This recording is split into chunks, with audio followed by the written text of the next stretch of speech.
Hello everyone, my name is Heman and I am a research associate at South Asia Research Institute for Minorities. Today we have the Florian on our floor for an interview. Florian is an associate with the DFG funded research training group Minor Consopolitanism at the University of Potsdam, where he also holds a position as lecturer at the Department of English and American Studies.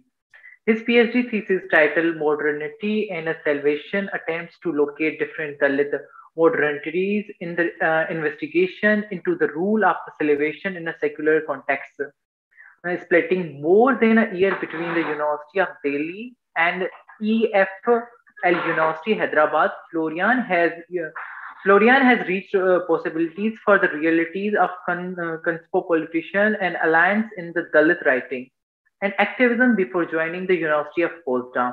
He is also a co-editor of the recently established Journal of Anglophone Modernities. So let's dive into the questions without further ado. My first question is, Mr. Florian, as you are a Dalit literature expert, you are particularly interested in nationalism, nationalhood, ideology, and post-colonial studies. We would like to hear how your predilection to deal such sensitive and critical concerns. Yeah, okay, thank you. I mean, first of all, thank you for having me. And second, thank you for extending this title of expert to me, to which I don't have much of a claim to it. So first, I'd like to perhaps clarify that whatever Indian Dalit literature I have read and worked with was written in Marathi, Telugu, Kannada, Tamil, Gujarati, and Hindi, but it has come to me in English translation. So in literary and linguistic terms, I'm not much of an expert. I mean, not as much as I would like to be. However, the question of English leads us right to the heart of the matter that you asked about. On the one hand, English often signifies the so-called quote-unquote lower castes exclusion. Bahujan philosopher Kancha Ilaya Shepherd reminds us of this time and again with his calls for the introduction of comprehensive English medium education to give underprivileged groups a shot at succeeding under conditions of globalization. On the other hand, it is the caste elite's language and a symbol of caste cultural capital that is liberally flaunted. Still, it is demonized in the name of the nation. And against all odds, it is through English that Dalit and other anti-caste writers have sought and found open ears and allies for their egalitarian struggle, both within and without the nation. So my understanding of literature produced by writers who belong to Dalit communities is that it provides a corrective to the narrative that has been spun around the post-colonial nation that is India. For the most part, this is a national narrative shaped by Savarna majoritarianism in the sense of cultural and political hegemony.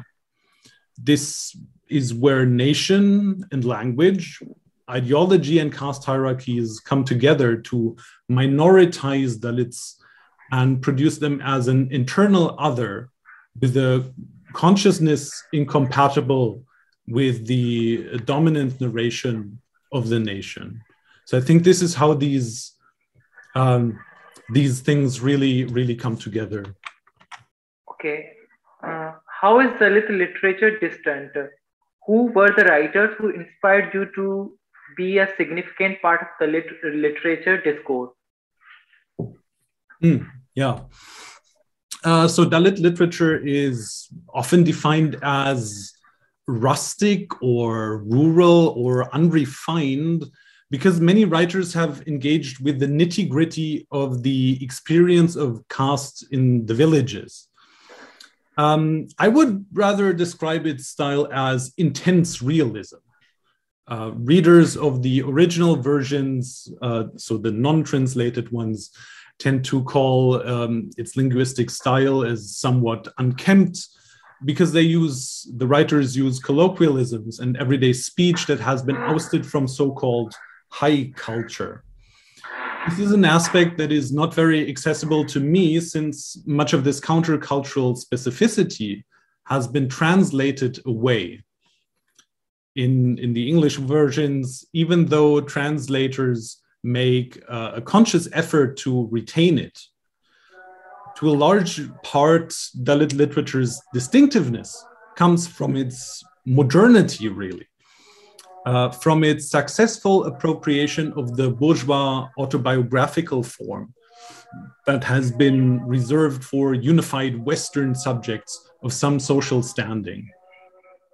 What Dalit writers are doing is that they are transforming this and they make it their own. They get away from this individualist narrative. They bring in their communities, they show the effects that caste discrimination has on them, their families and their friends. But what is most important to me is that they show resilience. That is what education and group consolidation can do for the affected communities. In terms of the narratives that inspired me, I have to say Kalyan Rao's Untouchable Spring. It is a novel with biographical elements that really bring out the role of Mala and Madiga communities as, well, keepers of history, of popular history. And this is a title that has been denied to Dalit communities because of Brahmanism. Here, the budding alliance between Malas and Madigas shows how a Dalit consciousness can lead to action. So as a historian, I find these histories that never were formally written very important. Then there's also Meena Kandaswamy's Gypsy Goddess, also a novel, but written in English. It is also very close to my heart because it's not only modern, but postmodern, with its intertexts and breaking of genre boundaries. Again, this is one of the histories that never have been written, specifically about the events surrounding the 1968 Kilvanmani massacre in Tamil Nadu. And to get away from what is happening not only in the West, but also within India itself, this problematic equation of Dalits with suffering. So against this, what I wholeheartedly recommend is Kannadiga poet Siddhalingaya's autobiography, Urukeri, which is available as A Word With You World in English. It's not a funny book in terms of its contents, but Siddhalingaya finds a way to make his readers laugh a lot. His way of making fun of the caste hierarchy and this is his, I think, his most mode of operation, that he makes fun of the caste hierarchy. And this works really well to make his readers realize how arbitrary the system is, that there is no reason why there should be this hierarchy in the first place. And like in Jewish and African-American cultures, he uses humor as a very effective tool to deal with trauma and subvert the system at the same time. So I can only really recommend that if you're interested, that you read these books and all of the others that you can get, of course. Okay, definitely I will go through these books and check on it. What I personally feel that literature is something that if you read, if you go through that, then you get to know and get aware about the things in the world. Just my third question is, how do you locate yourself as an academic activist? Do you think Dalit writing has provided much needed self-respect to the Dalits? Yeah, I think this is a very pertinent, a very important question to ask anybody who engages with Dalit literature, who attempts to do Dalit studies. And I personally think that academics have a moral duty to those people and artists who inform their research. So, I feel this kind of connection of duty, I have to say. And after I took a course on Dalit literature in Hyderabad, it was this effective bond and perhaps a bit of white naivete that has led me to continue my interrogation of democracy, nation, culture, and the caste question in the middle of all of this. My position is that of an outsider. This is both good and bad. Of course, it is bad because I have no firsthand experience of the kind of discrimination that I write about. And so I cannot really relate on this level. But it has also opened a lot of doors to me because I am not seen by default as a suspect in terms of being complicit with caste and caste discrimination. This, of course, is also problematic because Westerners can also be complicit in that they support caste hierarchies by extending recognition, cultural capital, and so on to oppressing castes, and also by delegitimizing and stereotyping lower, quote unquote, lower castes. So this is something that I try to tackle in my research for my dissertation. What I can do as part of my outsider position is liaise, particularly with artists and scholars, to make available to them some of the resources that are afforded to me as a white male academic at a German university. In my eyes, academia plays an extraordinarily important role in spreading awareness of caste as a problem internationally and as a rallying point both within and without South Asia. And Dalit writing has helped send this stone rolling. And it does a lot to emphasize the importance of education against all odds. I think this is, you will find this as a mainstay of many of the narratives that you can find out there. Education is, in the Ambedkarite tradition, really, really important for gaining this kind of self-liberation. So I think it is an absolutely crucial tool to instill confidence and self-respect in Dalit youth so they will manage their way through the education system that is set against them. So I think this is geared to the question of self-respect. So I see that definitely a lot has happened, and this Dalit writing, Dalit literature, I think is very important in this way. So Florian, this question came very sudden to me that what motivated you to work on Dalit literature? How was your experience being in India? So it was relatively random. I was doing an exchange semester at the English and Foreign Languages University in Hyderabad in 2014. And as part of my curriculum, I took a course that was called Dalit Literature by Satyanarayana. And this is really it really stuck with me because he showed to his students, I think as a first example, a piece of writing about Dalits from one of the progressive writers. But it wasn't a Dalit writer. And I was really irritated by that, by the style of representation.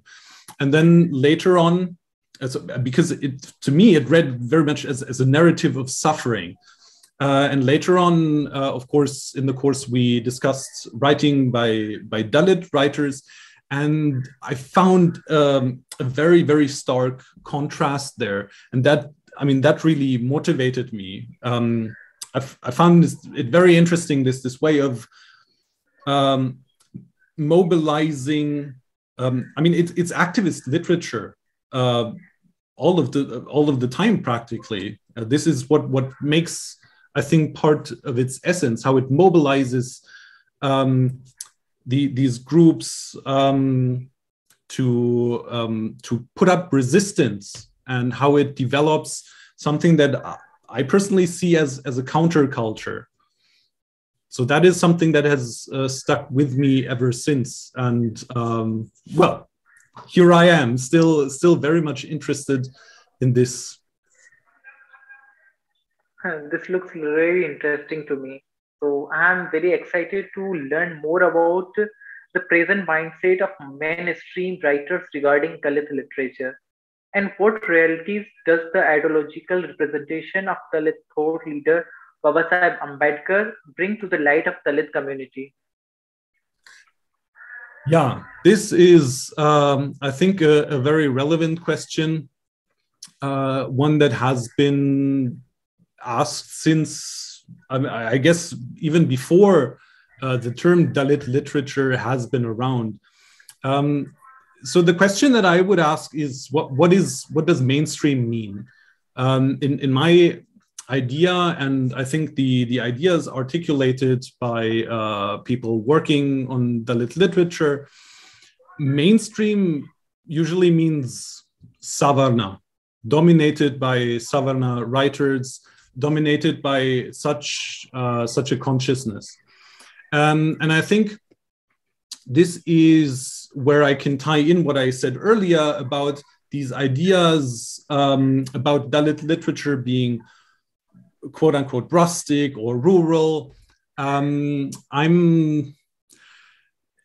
see this linguistic specificity, but I wouldn't, I definitely don't think of it as unrefined or something like that. Definitely not. And I think this is something that stands in the way of actually these mainstream writers themselves and mainstream critics also, who have in the past often not acknowledged writing by Dalits because of this. But I think, I personally think that it really is a selling point. And of course, what there is also is the problem, it's not a problem, it's actually a good thing, a necessary thing, that writing by Dalits is also often geared towards upsetting Savarna mentalities, to actually show the life realities of those that they totally block out. I mean, that are the people who are removed from culture, basically, from their representations of culture. And it also, these narratives also bring this question of implication and also guilt and shame to the people who are doing the othering, who are the reasons why Dalit culture is being made invisible, why it's invisibilized, and why it's being kept untouchable in a way. Oh, and you also asked about Ambedkar, I think. Yeah. And yeah, so I mean, my first comment would be that all representation is ideological. So there, I mean, that is something coming from a cultural studies perspective, I think that is important. So I don't think there is a non-ideological representation of Ambedkar.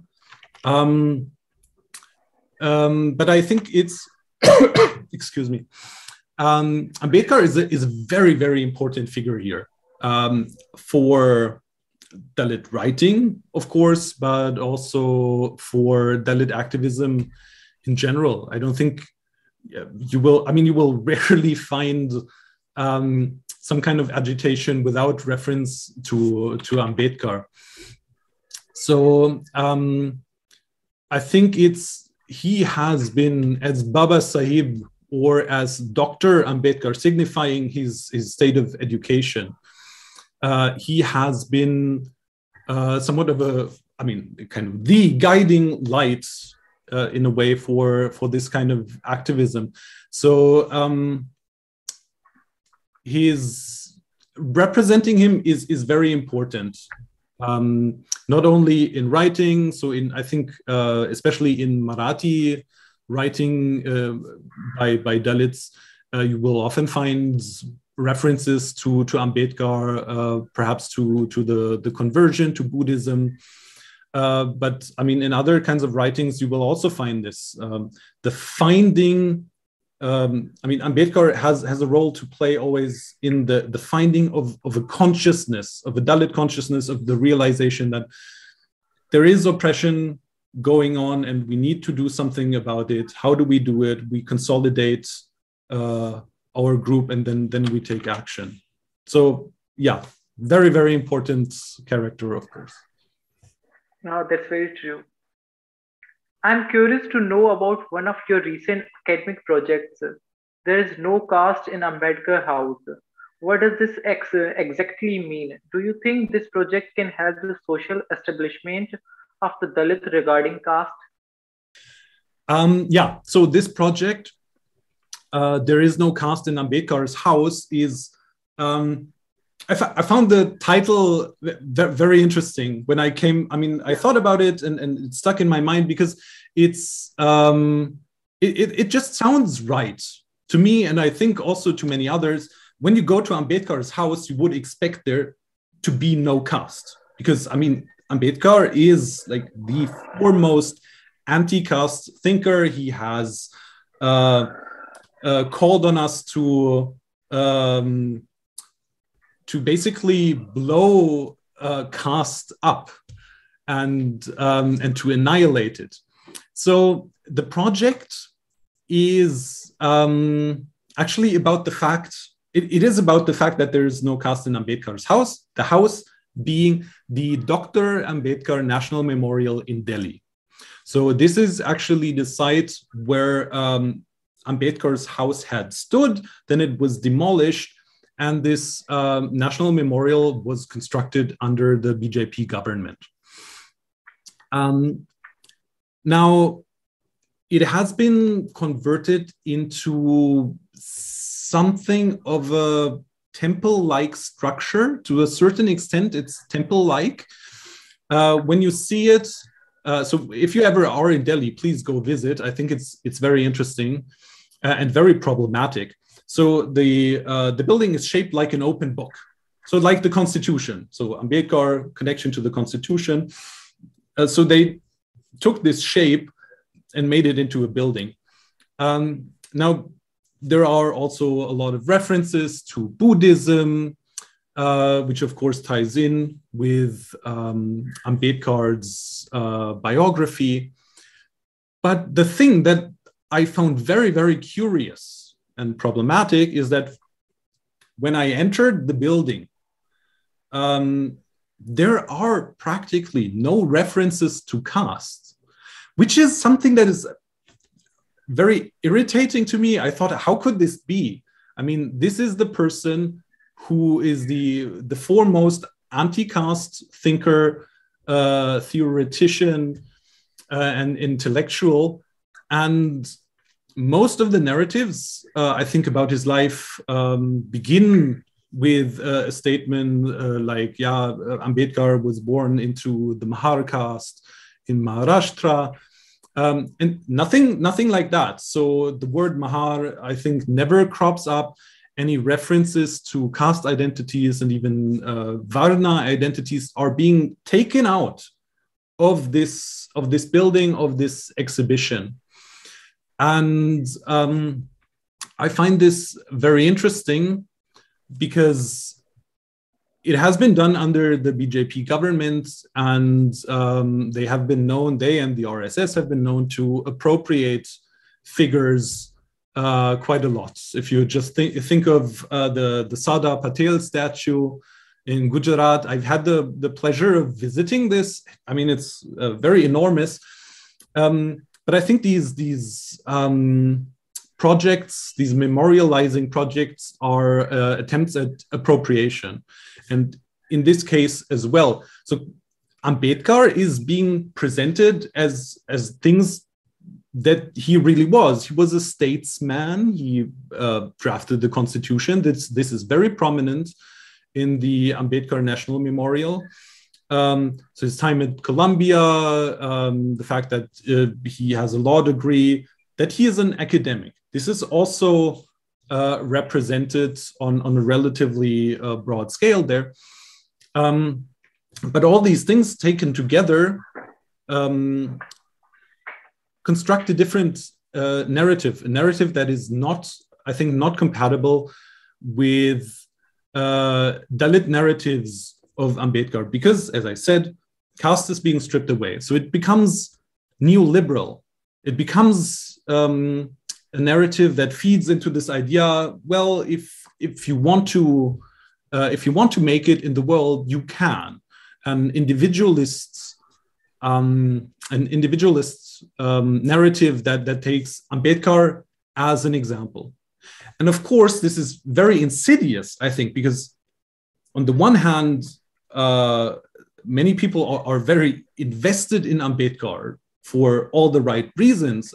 They want him to succeed, and he did succeed. But the ill logic that is being applied then is basically saying, well, if Ambedkar, who was subjected to caste oppression, who was treated as untouchable, was able to make it, if he was able to get 2 doctorates and become the father of the Constitution, then everybody who faces caste discrimination and oppression can do this. And I don't think that is correct. I don't think that is correct. And in this way, it inserts a neoliberal narrative that is very problematic. So it is in this way that there is no caste in Ambedkar's house, something that we would expect, but in this context, it's actually a bad thing because it takes something away from Ambedkar's story. Florian, as you had been in India for some time, I would like to know that how the people live, how the Dalit people are being treated there, and what would you suggest? What would you tell to the people, Dalit people living in India?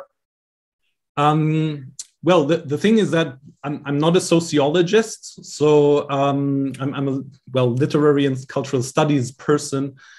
I have had very little interaction with what I called before the nitty-gritty of, for example, village life.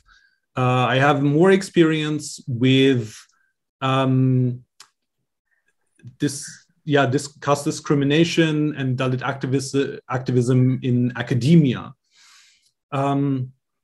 So I don't know whether there is something useful that I can tell Dalits in the villages. I mean, perhaps if I could, education, so repeating what I think Ambedkar stands for, education is something that I would say, if you can get it, I mean, grab it with both hands and don't let go of it. Perhaps speaking to people in academia, in Indian academia, it would be reach out, try and I mean, this is what I'm trying to create connections, to find allies, to combat this problem, but also to create a wider audience nationally and internationally. Can you please tell me about how Dalits have been compromised or oppressed, and what the future holds for them in India? Is there any progress? Yeah, so I would again go back to basically Dalit literature. So as I said, I also have some training as a historian, and I think it's relatively difficult to ascertain Dalit life realities a long time back, because histories have excluded Dalit lives. And here I think that the literature written by Dalits is very, very interesting. Also the fictionalizing elements. Kalyan Rao, for example, is a wonderful example of this. What literature can teach us in the sense of making a history that never was. But perhaps to make it a bit more concrete, I would go back to Siddhalingaya, whose autobiography has been named Uru Keri. And there we have two things that I think are very, very important historically and also today. So we have the Ur, the kind of the main village, and we have the Keri, the basically the settlement outside of the village. So what the title already encapsulates is the spatial arrangement of the village. It already speaks of separation. It speaks of a spatial practice of untouchability, that people who are being discriminated. So this is something that is not only in the past, this is of course still going on, that they are banished outside of the village. So this is, I think, something that I see replicated everywhere. These spatial arrangements that still have that still have this this impact, this differentiation between different groups. What was the second part of your question? Has there been progress, I think? Yeah, is there any progress in India? Do you see in future? Yeah, of course. I mean, of course, I see a future. Otherwise, I wouldn't be doing this research. But it's to me, it's relatively grim. As I said, I'm not a sociologist, so I can't really speak to the realities on the ground. But what I see is a lot of symbolic politics that is not changing a whole lot. So in this way, I'm rather pessimist at the moment, and this is also due to the kind of the majoritarianism, the kind of grammatical majoritarianism that is active in India right now. Yes, I would like to add a little comment that in India, the caste is very integrated into the people of Indian. We would like to, even the world would like to see the progress in that. With that, my next question is, what is the main focus of your designation, and how can it educate individuals about their entitlements, uncover the reality of promoting, protecting, and ensuring Dalit rights? Yeah. So my dissertation project has actually shifted somewhat. How you could describe it in basically one sentence is that it is attempting a parallel examination of race and caste, the invisible standards of whiteness and Brahmanism. So this is something that Dalit scholars and also African American scholars in the US have been doing for quite some time. So this is not absolutely original, but I think it's very, very relevant. Also for me as a white person to understand, I've actually understood racism better through casteism. And I think this is something that can also work the other way around, that Savarnas can better understand casteism through racism, because let me give you an example. So I'm working very, very intensively with Rajesh Rajmani's short film, The Discrete Charm of the Savarnas. And so this short film is basically structuring my dissertation. And to summarize the plot very, very briefly, it's about three Savarna film producers who want to shoot a movie about a Dalit. You don't really get to know what the movie really is about. You don't get to see the script. They don't really talk about the action, but the whole movie is basically about one day in Mumbai, actually Ambedkar Jayanti, and they are looking for what they call a Dalit actor. So they had an actor who might have been Dalit. We don't really know, but so he's gone for some reason, and then they keep looking for a person to fill this role. And really in front of your eyes, they do their moral unraveling. So they fall prey to all the stereotypes. So they look for people who are looking like victims. So after some time, they meet a woman who has been suggested to them, and they tell her, no, we can't take you. You are too beautiful.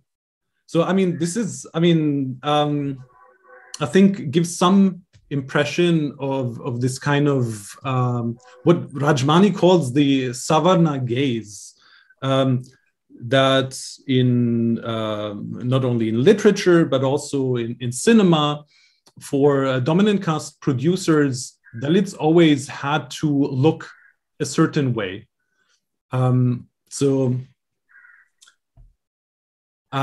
This is what I try to show, how this Savarna gaze, which is a result of Brahmanism and certain ideas of whiteness and racism, how they run parallel lines. And Rajmani really pushes this idea by letting his Indian characters, his Savarna characters, talk about African-American writers and academics. So they know all about this kind of oppression. They know all about racism, but they don't get this idea that they might themselves be oppressing somebody. And to me, that is very interesting, because it goes to the core of whiteness, this idea that white people were the supposed standard. And oftentimes they also don't realize, they don't understand how they could be oppressing somebody. So lots of parallels there. So it was really insightful to know that. You know, there is a history of marginalization of minorities in India. Are the graphs of social justice, community building, minority identities, and collective violence is improving or worsening? Why and how did this happen?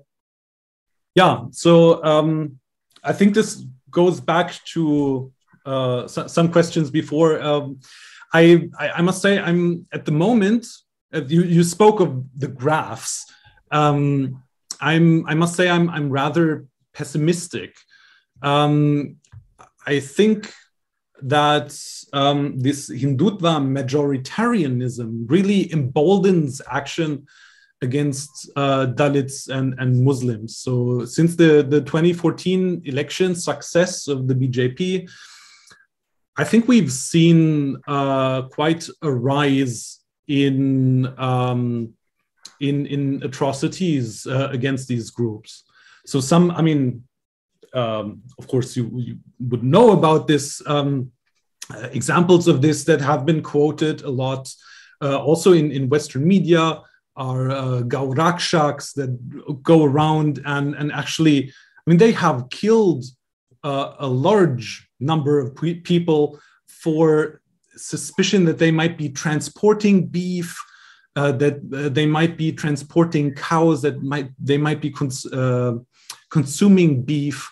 So this kind of Hindu majoritarianism is, I think, very much on the rise, and of course it's a big problem. And I see the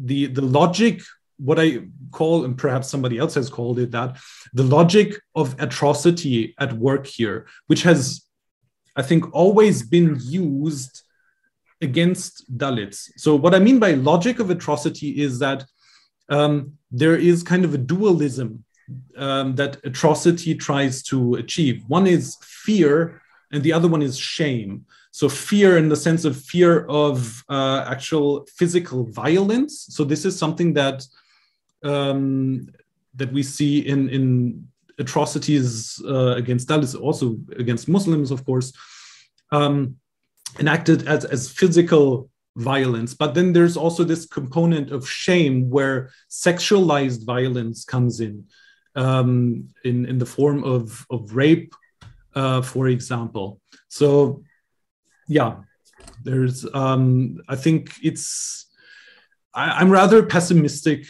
about this, I have to say, at the moment. I think what is needed is not only a change in politics, but a change in mindset, really, in people's minds. And that will take, I think, a long time, but we have to energetically work towards this.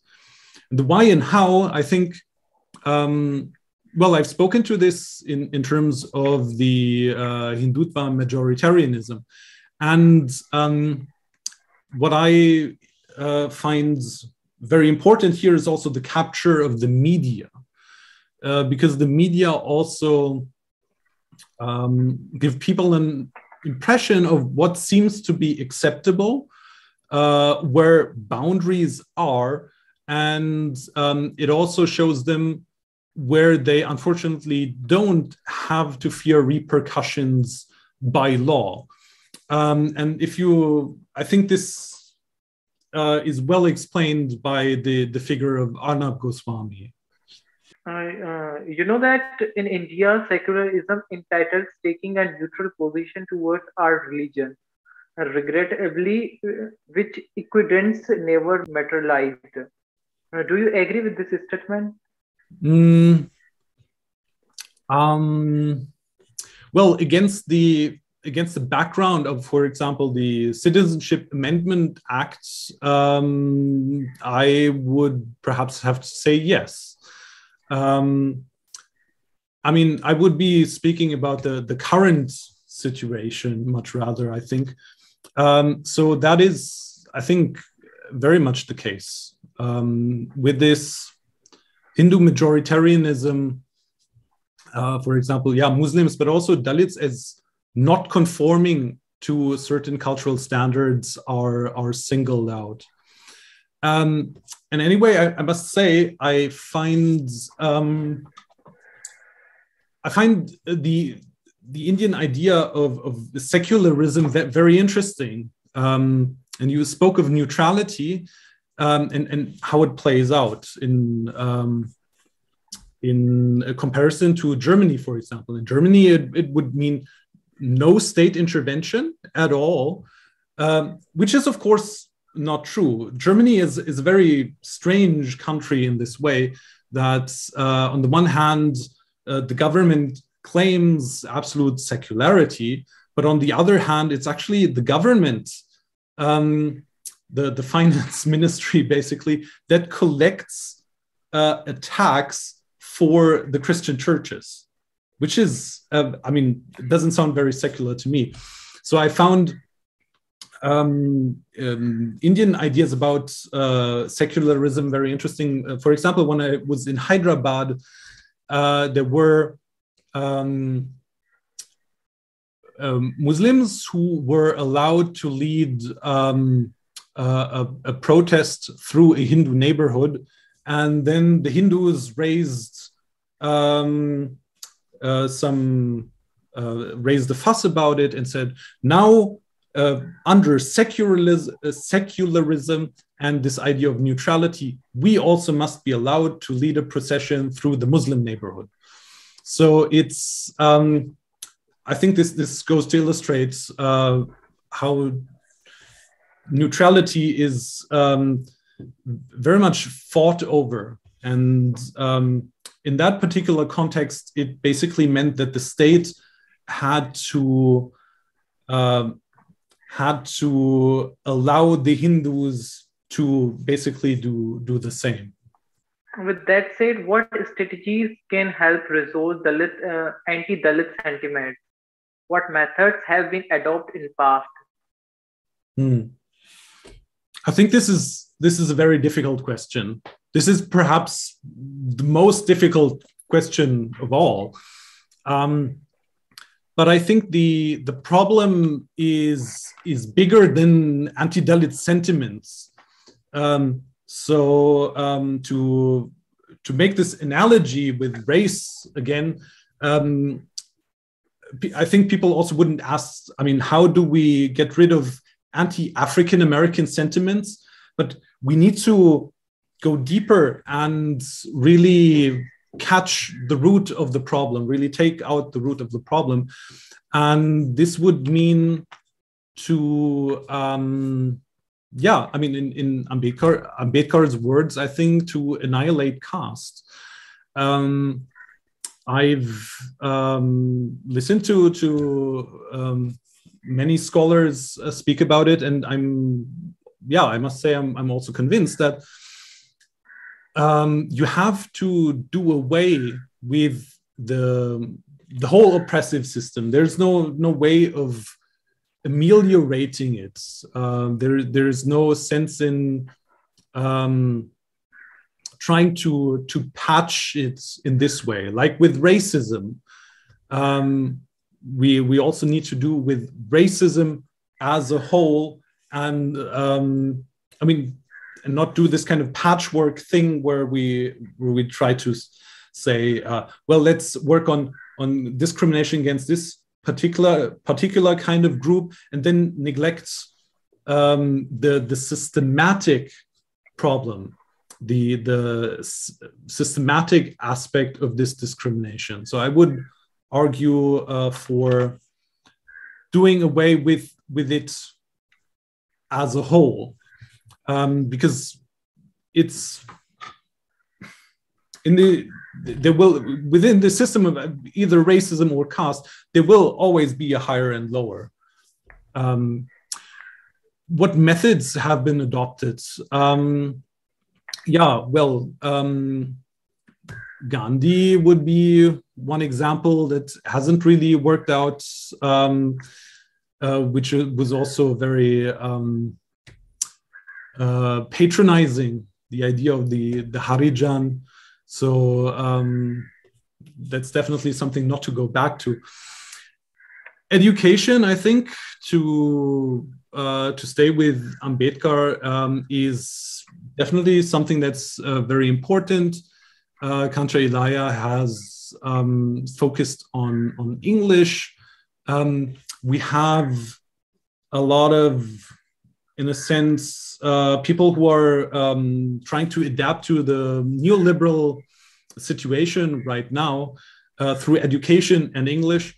I think this is something that works to a certain extent, but I think it works mostly for people who would for dalits who try to make themselves invisible as casteized or racialized others. So if you get a good job, if you speak English, speak and write English very well, you have a chance, I think, at passing as quote unquote upper caste. But this is not, I mean, this is not tackling the systemic problem. No, that's true. You know, how can human rights organizations be more effective in protecting minority identities, avoiding communal violence, and combating minority rights violations? For this to happen, so as I said, I'm not, the reality on the ground is something that I can't really speak to, so I can't give real advice to human rights organizations as such.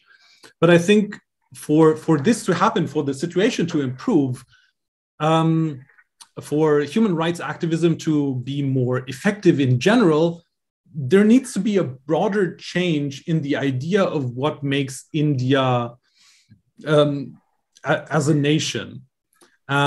Nation mustn't be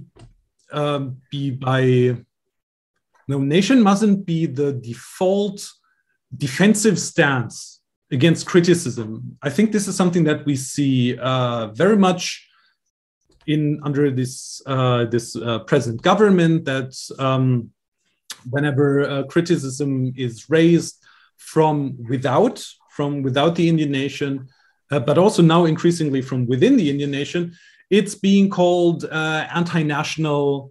It's being dismissed in this way. We are seeing this, I think, also in the case of the Elgar Parishad case, the Bhima Koregaon 16, that there's coming this idea of the urban Naxalite terrorism is being invoked. They're being called anti-nationals just to stifle any debate on what should be done and on what must be done for a certain political elite to retain their power. So I think there's a narrow focus on questions of sovereignty that stand in the way of really enforcing human rights. A good example of this, again, from policy, is the Foreign Contributions Regulation Act that has recently been reactivated in a way that makes it practically impossible for foreign-funded institutions to work. So many institutions have shut down. They had to shut down. And of course, in this situation, work is practically impossible if you receive funding from abroad. And I think this would be the main source of funding for human rights activism. So it's through this through this legislation or this law has been there for a long time, but through the administrative decision to enforce it in such a way, human rights activism has been stifled. So this is something that certainly has to go. I mean, just one example of the things that have to happen for human rights activism to actually become effective again. What was the second part of your question? So it was combating minorities' rights. Yeah. Okay. How we can combat the minorities? Yeah, I think these two things go together. It's in such a political situation where if you advocate for minority rights, you're being put in prison under the UAPA. Then that is, that's really not a sustainable situation, to say the least. So that is also, of course, something that has to change for human rights activism and this kind of advocacy to work within India. Otherwise, and this has happened, and I think is increasingly happened, is that this advocacy is being transferred outside of India. So it's about international allyships. I think we see it very much in the UK and perhaps even more so in the US, from where people try to exert some influence to strengthen human rights. And actually now it's also about civil rights in India. Thank you for highlighting this. So this is very interesting and favorite question of mine. The census hold crucial importance in the drafting policies, especially at the national level. In your opinion, to what extent can the caste census help eradicate caste discrimination? What are the benefits of caste census, and what sort of challenges and obstacles are in the way of holding caste census? Mm-hmm. Yeah, of course, the caste census has been a topic that is, very, very sensitive, has been discussed quite a lot. The idea that's always been raised is that it's a double-edged sword, right? So it's one party claiming, well, no, there actually isn't caste really. but if you make a census about it, this will make caste a reality. And I don't follow this, I have to say. My idea is that the census would help take the first step. So the census itself won't solve any problems. It's just an administrative tool. And it would help take the first step in acknowledging the reality of caste and that it actually is a relevant category. Because this is something that is denied, that is often denied. In order to do this, to enact some policies to ameliorate the situation, of course, you need to raise data. And this is exactly what I think a caste census or a census that includes caste data can do. And of course, a prominent example for this would be the system of reservation, that you of course, need to know how many seats in higher education you have to reserve in order to actually make an impact, how many jobs in which categories you have to reserve. But of course, I think the present government is not very intent on doing this, and in the era that we're living now, this is something that is well, not supported in this kind of neoliberal, everybody fends for themselves. We are all about the myth of merit kind of situation. So the second question is also correlates with the caste census. The purpose of caste census is not merely greed to the reservation issue. A caste census would bring the large number of issues that demonstrate to the democratic country that needs to draw its attention to get addressed by policymakers. Do you think that policy making after holding caste census within India can resolve all issues faced by castes? I think it could try and resolve some issues, not all of them. And for that to happen, I think would have to be some political change. But I think that policies alone will not resolve the oppression of minoritized groups. They are an important factor, these policies, but it will take much more of a revolution in people's minds and consciousnesses to do away with caste. I mean, I would formulate this as an ideal here. Like with any kind of discrimination, be it caste, be it race, be it transphobia, be it, we have enough kinds of discrimination to insert here. I think that enacting laws does relatively little to change people's thoughts. And I think what would have to happen is, change in policies, much more investments in also in academia, for example, in education programs for Dalit communities.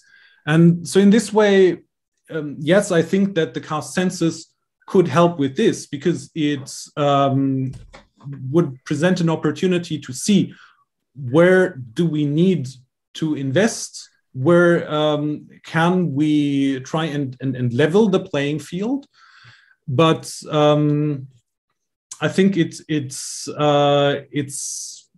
goes much beyond enacting policies, unfortunately. So it will be much steeper climb, a much longer climb to try and change people's consciousnesses. And speaking from kind of an anti-racist perspective here, I mean, racism we've tried in academia to tackle, and also outside of academia, of course, to tackle racism for a long time, and it's still sticking with us, unfortunately. So I think this it gives us an impression that it will take quite some time. Sure, it will. How can SARIM collaborate with you to promote minority rights internationally or in region, South Asia region? Yeah, I think we are already doing this. I think we're already collaborating, and I mean, this is a very, very nice way for me also to thank you again for inviting me to speak to you, and perhaps to also speak to some of the people out there. I think this is what you're doing right now, what we're doing right now, what you're doing with your webinars. I think this is exactly the right approach. What I would like to see is that people are being brought together. Not only academics like me, but also policy makers. I mean, you've raised this question about policies. I think this is very, very important to also have policymakers on these panels and activists, voices who really have knowledge from the ground. So that is something that I find very interesting, and in such environments, I would be very privileged and honored to keep collaborating with you. Nice to know that. Last but not the least, I would like to thank you for your time, and invite you to the conference. Would you like to join us in Pakistan for next gathering if global pandemic situation stabilizes? If I get a chance to, I would be delighted. I mean, please let me know about whatever you have in mind, whatever you're planning, and I'll check my calendar. Which is, people have said when the pandemic started, oh well, now you will have so much time on your hands because you don't need to go to the office and so on. I don't think that is true. I think we all have worked even more. So I'll have to check my calendar, but I mean, if I'm free, I'm very open to joining you. It would be a pleasure to get to know you in person. We would love to invite. We would love to know you even too. Thank you very much for taking your time out and being interview with me. And apart from that, I hope you enjoyed interview too. That I enjoyed it myself, and it was very informative. And it was the insight you have given that is really helpful for us.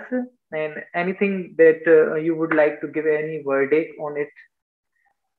Yeah, I mean, thank you very much. It's also been a pleasure to me. I want to thank you for giving me a chance to speak about these things. I think they are very relevant. I hope to get a chance to, at some later point, to also speak about in more detail about my dissertation, about how caste and race, Brahmanism and whiteness are paralleling each other, how they interact. I think this was a very good experience. So thank you. Thank you very much. Thank you for joining us.